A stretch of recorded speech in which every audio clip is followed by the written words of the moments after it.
Hello everyone, welcome back. Let's practice most important questions of current affairs. आज है 25 नवंबर 2025 and आज हम current affairs के इंपॉर्टेंट क्वेश्चंस को यहाँ पर प्रैक्टिस करेंगे जो कि आपके एग्जामिनेशन के पॉइंट ऑफ व्यू से काफ़ी इंपॉर्टेंट क्वेश्चंस हैं। सो इन क्वेश्चंस को आप लोग प्रैक्टिस कीजिएगा एंड अपना स्कोर कमेंट बॉक्स में ज़रूर बताइएगा। लेट्स बिगिन दिस वीडियो जो कि काफ़ी इंपॉर्टेंट रहने वाली है। फर्स्ट मोस्ट इंपॉर्टेंट क्वेश्चन है, who has assumed the office as the 53rd chief justice of India on 24 November 2025। 24 November 2025 को भारत के 53वें मुख्य न्यायाधीश के रूप में किसने पदभार ग्रहण किया है। तो आपको बताना है कि अभी हाल ही में कौन 53rd chief justice of India बने हैं। तो इसका आंसर है ऑप्शन ए, जस्टिस सूर्यकांत अभी भारत के 53वें मुख्य न्यायाधीश बन गए हैं। इन्होंने अपना पदभार संभाल लिया है, इन्होंने शपथ ले ली है। और प्रेसिडेंट ऑफ इंडिया को शपथ कौन दिलाता है, तो वो है प्रेसिडेंट ऑफ इंडिया जिनका नाम है द्रौपदी मुर्मू, जिन्होंने राष्ट्रपति भवन में 24 नवंबर को जस्टिस सूर्यकांत को ओथ दिलवाई और ये भारत के 53वें चीफ जस्टिस बन चुके हैं। इनका टेन्योर कब तक रहेगा, 9 फरवरी 2027 तक। तो ये फैक्ट भी आप लोग याद रखिएगा। अगर हम बात करें कॉन्स्टिट्यूशनल आर्टिकल की कि कौन से आर्टिकल के अंडर जो प्रेसिडेंट हैं उनको जो चीफ जस्टिस ऑफ इंडिया हैं उनको अपॉइंट किया जाता है, तो वो आर्टिकल है 124 क्लॉज 2। ठीक है, तो ये आप लोग याद रखिएगा, काफ़ी इंपॉर्टेंट एक आर्टिकल है ये कॉन्स्टिट्यूशनल आर्टिकल। ये आपके एग्जामिनेशन में पूछा जा सकता है। Next question, who has achieved the 2025 Australian Open super 500 title recently. हाल ही में 2025 ऑस्ट्रेलियन ओपन सुपर 500 का खिताब किसने हासिल किया है। तो इसका आंसर है ऑप्शन सी, इंडिया के बैडमिंटन प्लेयर हैं लक्ष्य सेन, जिन्होंने अभी जापान की यूशी तनाका को हरा करके ऑस्ट्रेलियन ओपन सुपर 500 टाइटल अपने नाम कर लिया है, जो कि काफ़ी इंपॉर्टेंट एक अचीवमेंट है। और लक्ष्य सेन की ये 3rd सुपर 500 टाइटल है और इस ईयर का फर्स्ट टूर्नामेंट विक्ट्री है। ये किसको हराया है, जापान की यूशी तनाका को हराया है। तो ये भी आप लोग याद रखिए। और ये टूर्नामेंट कहाँ पे हुई थी, सिडनी में हुई थी।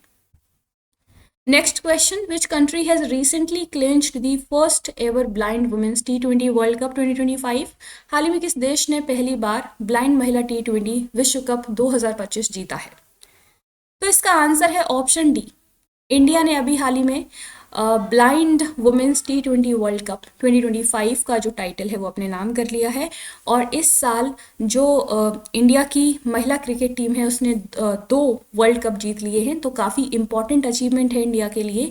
और अगर हम बात करें कि किसको हराया है, तो नेपाल की जो टीम है क्रिकेट टीम, उसको हराया है इंडिया ने। कहाँ पर हुआ था ये वर्ल्ड कप, तो ये कोलंबो में हुआ था, जो कि श्रीलंका की कैपिटल सिटी है। अगर हम बात करें ब्लाइंड क्रिकेट की, तो इसको इंटरनेशनल लेवल पर गवर्न किया जाता है वर्ल्ड ब्लाइंड क्रिकेट काउंसिल के द्वारा, जिसमें इस टूर्नामेंट में जो विजुअल इम्पेयरमेंट है उसके बेसिस पर प्लेयर्स को 3 कैटेगरीज में क्लासीफाई किया जाता है। B1 कैटेगरी जिसमें कंप्लीटली ब्लाइंड प्लेयर्स आते हैं, B2 partially blind and B3 category जिसमें पार्शियली साइटेड। तो इस तरीके से कैटेगराइजेशन किया जाता है प्लेयर्स का। Next question, which Sikh guru is known as the shield of India who has been in news recently. कौन से सिख गुरु को भारत की ढाल के रूप में जाना जाता है जो हाल ही में खबरों में रहे हैं। गुरु गोबिंद सिंह, गुरु अर्जुन, गुरु तेग बहादुर, गुरु हरगोबिंद।